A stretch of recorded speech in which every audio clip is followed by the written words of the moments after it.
Amis, merci de m'accueillir. Merci surtout à nos amis coréens, bien sûr, et à ceux qui sont présents. Je dois vous avouer que, comme disait le Doge de Venise en visitant la grande galerie des glaces à Versailles auprès du roi Louis XIV, ce que j'admire le plus ici, c'est de m'y voir. C'est-à-dire que je ne suis à l'évidence pas un grand connaisseur, encore moins un spécialiste de la situation coréenne, même si elle m'a toujours intéressé en amateur de la politique.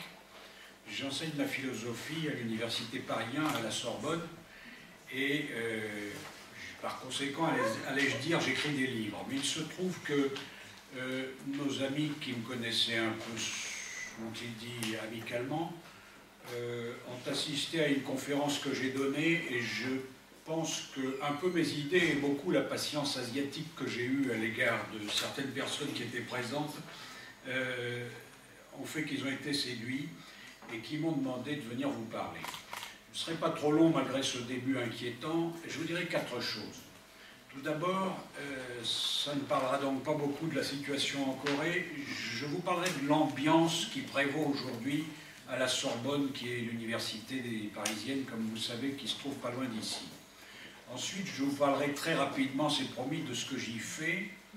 Troisièmement, c'est surtout pour ça, m'a-t-on dit, qu'on m'a fait l'honneur de m'inviter, je vous parlerai de l'expérience très familiale de militants qui me sont proches, de mes parents notamment. Et puis, quatrièmement, j'essaierai de voir quels peuvent être les enseignements, ou en tout cas l'intérêt pour des Coréens de ces luttes qui aujourd'hui remontent à 50 ans en arrière, qui datent de l'époque de la guerre de libération algérienne, et quels peuvent être les enseignements ou les rapprochements qui pour moi me paraissent assez nombreux.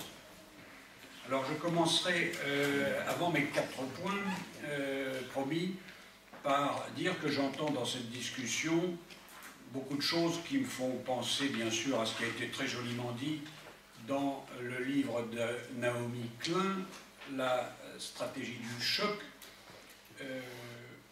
On nous a fait vivre pendant 20 ou 25 ans en Occident au moins, donc sur l'ensemble des médias de la planète, dans l'illusion que le néolibéralisme était cousin, parent, grand frère ou petite sœur de la démocratie à l'occidental. En vérité, et ça a commencé dans le cône sud, en Amérique dite latine, ce sont 150 000 personnes, estime-t-on, qui sont passées dans les geôles de torture ou qui ont été tout simplement liquidées physiquement au moment, dans les années 70-75, des dictatures argentines, chiliennes, plus un peu de Brésil, un peu d'Uruguay, etc. Les 4 points que je vais aborder en essayant de ne pas être trop hors sujet, quoique peu connaisseur de la situation en Corée. Vous voyez, nous vivons actuellement dans l'université française une situation qui se caractérise par le fait que, comme dans beaucoup d'autres métiers, les professeurs se demandent s'ils sont réduits à être des bureaucrates, des faiseurs de rapports administratifs, des gens qui doivent obéir à des contrôles permanents. Nous nous demandons si notre métier est devenu ça, et s'il a changé de nature, et la réponse est que oui, il a changé de nature. La confection de livres, le temps de cerveau disponible pour penser, pour écrire, et plus encore les cours que nous donnons à nos étudiants, c'est quelque chose qui est bien, bien loin des préoccupations numéro 1 que nous impose une société qui contrôle de plus en plus et qui réduit ses fonctionnaires à devenir des petits greffiers de rapports, de statistiques, etc. Si vous allez à la Sorbonne et si vous essayez de photographier l'intérieur de ce monument historique, on vous refusera l'entrée. Les touristes qui arrivaient par car, japonais ou non japonais, ne peuvent plus entrer. Vous y verrez des gens qui ne sont pas des policiers, qui sont des travailleurs, mais enfin en uniforme, qui ressemblent à une police privée gentille, qui vous demanderont une carte d'accès, même si vous y êtes professeur, a fortiori si vous êtes étudiant.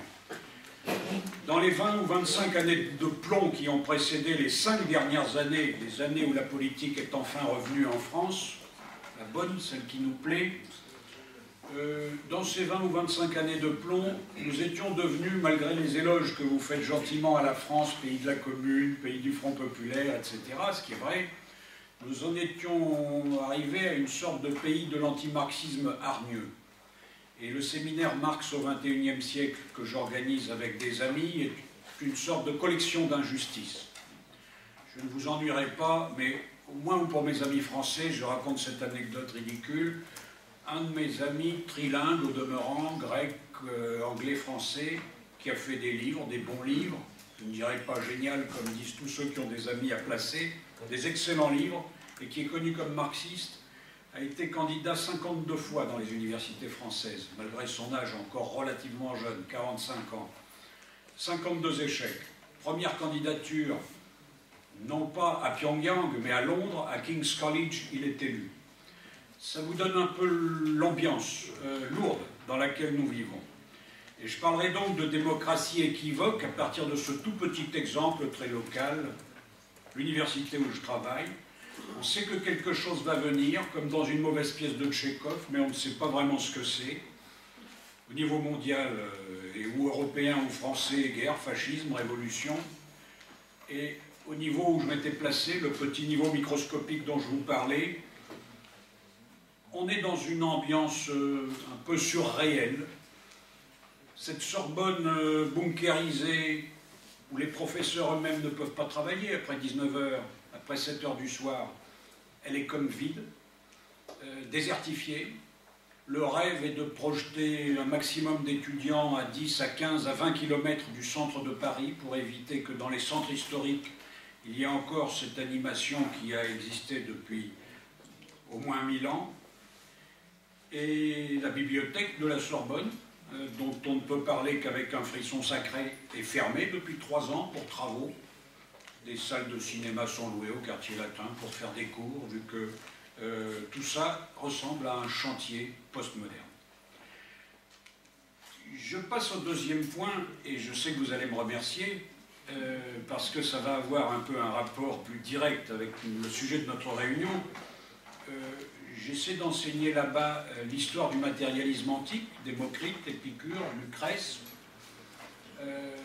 des gens qui pensent que tout est fait d'atomes, qu'il n'y a pas de Dieu, des gens sur lesquels le jeune Marx a fait sa thèse de doctorat, comme vous savez.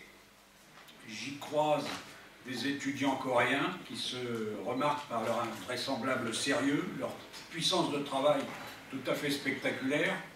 L'un d'eux m'a fait l'honneur de traduire chez vous un de mes livres, aux éditions Nanjang. Et dans cette ambiance équivoque dans laquelle nous vivons, avec ce cirque électoral qui occupe à longueur d'antenne les médias, et dont tout le monde sait bien qu'il ne changera pas grand-chose à la situation réelle, et je dirais que je pense parfois à l'expérience qui vaut que on m'a gentiment invité ici. Donc la troisième chose que je dois dire, que je n'ai pas demandé à dire, mais que je dois dire parce que nos amis m'ont gentiment demandé de la rapporter, c'est celle-ci. Je suis né moi-même à Alger et mon père, qui, si je puis dire, a le même nom que moi, Henri Salem, est plus connu sous le nom pseudonyme de journaliste qui est Henri Alleg. Et il a eu pour mère une dame, ma grand-mère, qui s'appelait Blanche Baker, qui était londonienne, britannique, famille juive, et qui a rencontré à Londres un juif également polonais qui avait émigré en Grande-Bretagne. La famille, quand mon père avait 4, 5, 6 ans, je crois, est arrivée à Paris, et puis à 18 ans, mon père a voulu voir le monde, qui à l'époque était un peu plus difficile à parcourir. Il pensait même être marin, il a fait le tour de la Méditerranée et il est tombé amoureux d'abord de l'Algérie toute seule, puisqu'il n'avait que 18 ans. C'est plus tard qu'il y a rencontré ma mère, famille juive également d'origine, qui vivait en Algérie depuis 4 siècles au moins. Il est très vite devenu soucieux de ce qu'on aurait appelé, si on avait été en France au XIXe siècle, la question sociale, on va appeler ça la question coloniale, considérant que ce pays vivait somme toute dans une sorte de régime d'apartheid, ce qui n'exclut pas que les colons, le million de colons français, en 1962 encore, on pourrait dire qu'il y avait 1 million de gens d'origine européenne, notamment français, et 9 millions d'indigènes, comme on disait, c'est-à-dire d'Arabes, de Kabyles, de Berbères, etc. Et bien sûr, les colons avaient construit des routes, ils avaient fait des écoles. Bien sûr, le pouvoir colonial n'empêchait pas qu'il y ait des relations entre voisins et des amitiés entre voisins, mais vous savez tous ce que c'est qu'une situation coloniale, et notamment une situation proche de celle de l'apartheid. Mon frère, par exemple, jouait dans la cour de récréation de l'école dans les années 55, d'un côté d'une ligne blanche qu'il était interdit de traverser, de l'autre côté jouaient les enfants algériens d'Algérie, arabes, berbères. Et il était interdit de franchir cette ligne. Les femmes indigènes, comme on disait, devaient faire la queue à 5 h du matin pour inscrire leurs enfants une fois que tous les Européens avaient pu inscrire les leurs. Et il n'y avait pas de place pour tout le monde. On avait, même les petits, les tout petits blancs, comme on aurait dit aux États-Unis, avaient des employés de maison, des personnes qui assuraient leur ménage, qui faisaient leurs courses, qui étaient évidemment des Algériens d'Algérie. Il était impensable que la situation inverse puisse exister. La société coloniale. 2 collèges pour les suffrages, pour les votes. Un collège de 9 millions de personnes qui comptait pour pas grand-chose, et un collège d'1 million d'Européens et de quelques notables algériens assimilés ou corrompus. Alors dans ce contexte, et j'avance, rassurez-vous, mon père est devenu directeur d'un journal plus large que n'aurait été un journal simplement communiste, mais il était militant communiste, et ce journal s'appelait Alger Républicain, 2 ou 3 mois avant que mon père n'en devienne un des éléments principaux, puis le directeur Albert Camus, qui n'est pas un saint dans notre famille, que nous ne prenons pas pour un saint, mais qui a été un écrivain incontestablement. Albert Camus a travaillé dans ce journal. Et ça se passe en 1954, le début des gros ennuis, c'est-à-dire d'abord de la guerre de libération, délit d'opinion. Le journal est très vite interdit parce qu'il est favorable à l'indépendance de la colonie, de l'Algérie, qui constituait 3 départements français. En 1957, 3 années après l'entrée dans la clandestinité et le départ forcé vers la métropole, comme on disait, c'est-à-dire la France continentale, de ma mère et de votre serviteur et de mon frère, mon père est arrêté par les parachutistes français qui avaient attrapé, si j'ose dire, avec la complicité très active des gouvernements sociaux-démocrates, tout aussi bien qu'avec celle des hommes politiques de la droite la plus réactionnaire à Paris, est tombé dans les mains des parachutistes français qui avaient attrapé, hérité des pouvoirs de police, et qui ont pratiqué, qui ont mené ce qu'on appelle de façon un peu extraordinaire la bataille d'Alger, qui n'est simplement qu'une descente de l'armée ayant des pouvoirs de police dans les rues d'Alger. Et mon père a été tout d'abord torturé, n'a pas parlé sous la torture, a fait passer dans des conditions tout à fait rocambolesques le récit de la torture qu'il avait subie. C'est devenu un livre qui a fait scandale et qui a eu, si j'ose dire, beaucoup de succès, qui s'appelle La Question. Et il a été enfin, mais plutôt après ces épisodes-là, écroué, numéroté. Il est apparu comme un prisonnier légal, si je puis dire, après le combat que ma mère et que une foule de militants amis avaient mené. Il a été, à la fin des fins, condamné à 10 années de prison pour, je cite, atteinte à la sûreté de l'État et reconstitution de ligue dissoute. C'est-à-dire qu'on lui reprochait en bon français d'avoir voulu l'indépendance de 3 prétendus départements français et d'avoir été membre du Parti communiste algérien qui était interdit désormais. Vous voulez que j'abrège et je pense à mes promesses. Je vous donne pas, je vous demande 3 minutes et j'ai vraiment fini. Il a été condamné à 10 années de prison dans un procès où des juges français, non pas pendant la collaboration avec Hitler, mais sous le régime des sociodémocrates, puis un peu plus tard encore du général de Gaulle, des juges français ont osé condamner par contumace, c'est-à-dire comme s'il était en fuite, un homme comme Maurice Audin, jeune professeur communiste à la faculté d'Alger, mathématicien, dont toute la France savait qu'il avait été déjà assassiné sous la torture. On a jugé fictivement des gens dont on savait qu'ils avaient été assassinés par l'armée française. En 1961, on arrive presque à la fin de l'histoire, bien que les plus pessimistes se disent qu'il y a encore jusqu'à 2012 à parcourir. En 1961, au bout de 4 années de prison, mon père s'est évadé, il a choisi la liberté et franchi le rideau de fer, mais dans un sens qui est beaucoup moins commercial selon les médias occidentaux. Nous nous sommes réfugiés à Prague, en Tchécoslovaquie socialiste, et puis ensuite en URSS, et nous avons fait, mon frère plus longtemps que moi, une scolarité soviétique.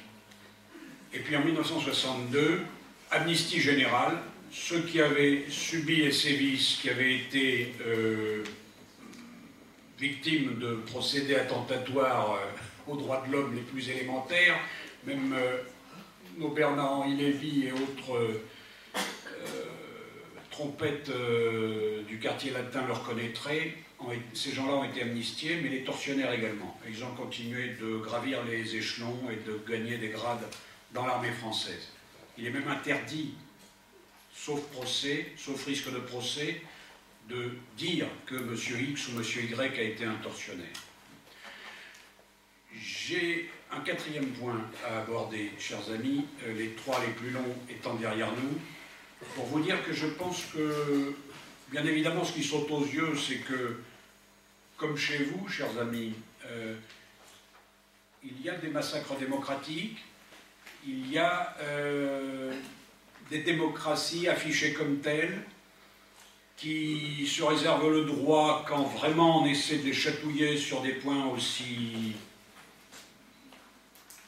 bizarres de l'histoire, qui se réservent le droit d'avoir parfois pu commettre des exceptions, d'avoir usé d'états d'exception. À quoi je réponds que la guerre d'Algérie est censée avoir provoqué 600, 700, on ne sait pas, 800 000 victimes, que 200 ou 300 000 personnes ont été certainement massacrées au XIXe siècle entre le moment de la colonisation 1830 et les années 1900, à force de révolte, toujours noyées dans le sang. Il y a, comme chez vous, c'est moins peut-être scandaleux que chez vous, mais il y a quelque chose de commun, ces proclamations d'une démocratie formelle qui ne s'interdit pas l'usage de procédés barbares.